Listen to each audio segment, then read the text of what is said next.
नमस्कार दोस्तों, मेरा नाम इंद्रकेश और आप देख रहे हैं इंद्रकेश कंप्यूटर वर्ल्ड यूट्यूब चैनल। तो चलिए आज के टॉपिक हम कवर करें एक्सेल के अंदर फार्मूला के अंदर हम देखेंगे जो है डिफाइन नेम्स का यूज आप कैसे कर सकते हैं। तो डिफाइन नेम का यूज करने के लिए हम आपको पहले ये बता देते हैं कि आप इसमें किसी भी एरिया को अगर आप एक बार डिफाइन कर देते हैं तो उस पूरे एरिया का यूज आप मात्र उस एरिया का जो नाम दिए रहेंगे उससे इस्तेमाल कर सकते हैं। जैसे अगर मुझे इस पूरे लिस्ट में से मैक्सिमम का नंबर मालूम करना हो तो इसके लिए मुझे फार्मूला टाइप करना पड़ेगा मैक्स, और टाइप करने के साथ साथ मुझे इसका पूरा रेंज लेना पड़ेगा। उसके बाद ही मैं यहाँ पे जाके इस फार्मूले का इस्तेमाल कर सकता हूँ, मैक्सिमम फार्मूला निकाल सकता हूँ।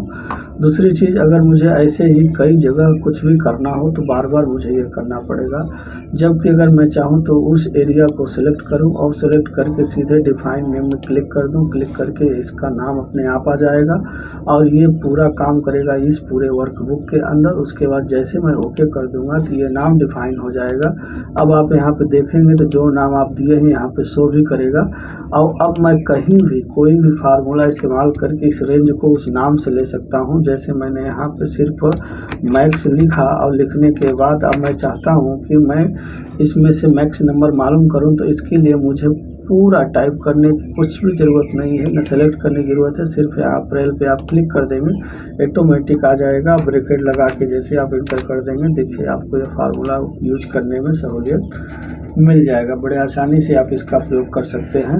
अब इसमें क्या होता है कि कभी कभी ये जो रेंज होता है ये हमारा बढ़ता भी घटता रहता है। अभी हमने यहाँ पे इतना ही काम किया है, हो सकता है इस रेंज को आगे बढ़ा दे। तो ये बात आप ध्यान रखेंगे कि आप इसमें जितना रेंज बनाए हैं ये उतने में काम करेगा, उसके आगे के रेंज में काम नहीं करेगा। अगर आप इसके आगे का रेंज बढ़ाते हैं तो इसके लिए आपको काम क्या करना पड़ेगा कि मैनेजर में जाना पड़ेगा। जब आप यहाँ मैनेजर में जाएंगे तो जो आपने यहाँ पे रेंज दिया है उस रेंज को आप एडिट में जाके और दोबारा उस रेंज को आप यहाँ आगे तक बढ़ाएंगे, तब जाके आपका ये आगे वाले रेंज में काम करेगा, नहीं तो काम नहीं करेगा। तो इस बात को आपको विशेष रूप से जानकारी में लेना है। और यहाँ पे जो कुछ आप रेंज बनाते हैं, जो मैंने यहाँ पे डिफाइन नेम किया, तो ये कैसे किया आपने देखा कि मैंने यहाँ डिफाइन किया, लेकिन इसको डिफाइन करने का एक और भी सिंपल सा तरीका है और उसमें आप एक ही बार में सबको डिफाइन भी कर सकते हैं। जितना भी आपको डिफाइन करना है उन सबको हेडिंग के साथ आप सेलेक्ट कर लीजिए। अब यहाँ पे अप्रैल आपका ऑलरेडी है तो मैं इसे नहीं ले रहा हूँ, मैंने यहाँ से ले लिया मार्च तक। और यहाँ पे क्रिएट फ्रॉम सिलेक्शन पे क्लिक करेंगे तो यहाँ पे देखेंगे टॉप रो में मैं इसे सिलेक्शन बना दूंगा, तो ये सारे हेडिंग को लेते हुए ये देखेंगे हमारा डिफाइन कर देगा। अब आप जाके देखेंगे मैनेजर वाले में तो आप यहाँ देखेंगे यहाँ पे फरवरी मार्च अप्रैल भी आपका डिफाइन हो गया। एक ही बार में आपको इसको अलग से नहीं करना पड़ा है। तो आप चाहें तो इस तरीके से बड़ी आसानी से डिफाइन बना सकते हैं।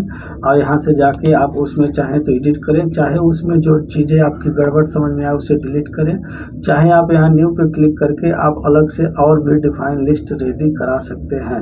तो आप इसमें बड़े आसानी से समझ रहे होंगे कि कैसे आप डिफाइन नेम का यूज करेंगे। नेम मैनेजर क्या है, यूज इन फार्मूला क्या है, डिफाइन नेम क्या है और क्रिएट फ्रॉम सिलेक्शन क्या है। तो उम्मीद है आपको ये वीडियो अच्छा लगा होगा। तो अच्छा लगा हो तो चैनल को आप सब्सक्राइब करिए, वीडियो को लाइक और शेयर